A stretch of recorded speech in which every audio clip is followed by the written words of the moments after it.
A stunning welfare fraud scandal has shaken the state of Minnesota, a scandal so large that investigators say the stolen money may exceed $1 billion. And now mounting pressure is falling on Governor Tim Walz as state and federal authorities dig deeper into what could be one of the largest COVID-era fraud schemes in American history.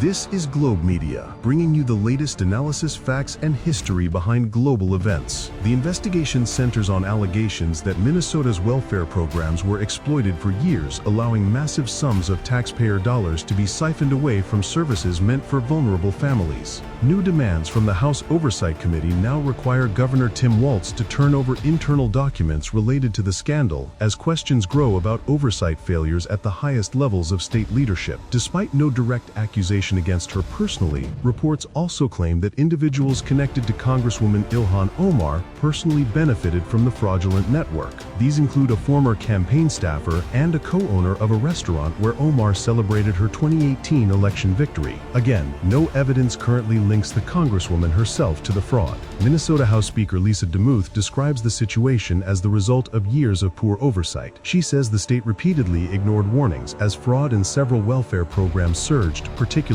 during the pandemic. According to DeMuth, the fraud may not stop at $1 billion.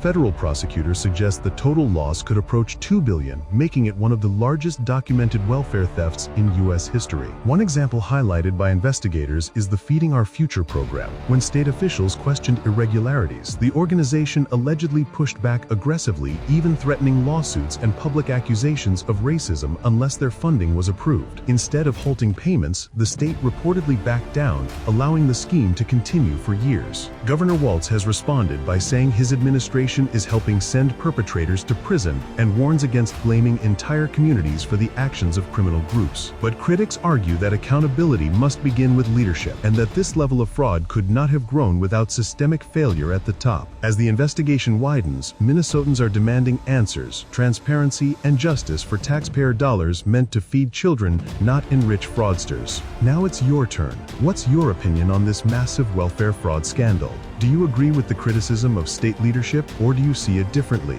Share your thoughts in the comments. If you're watching on YouTube, don't forget to subscribe. And if you're watching on Facebook, make sure to follow our page for more updates.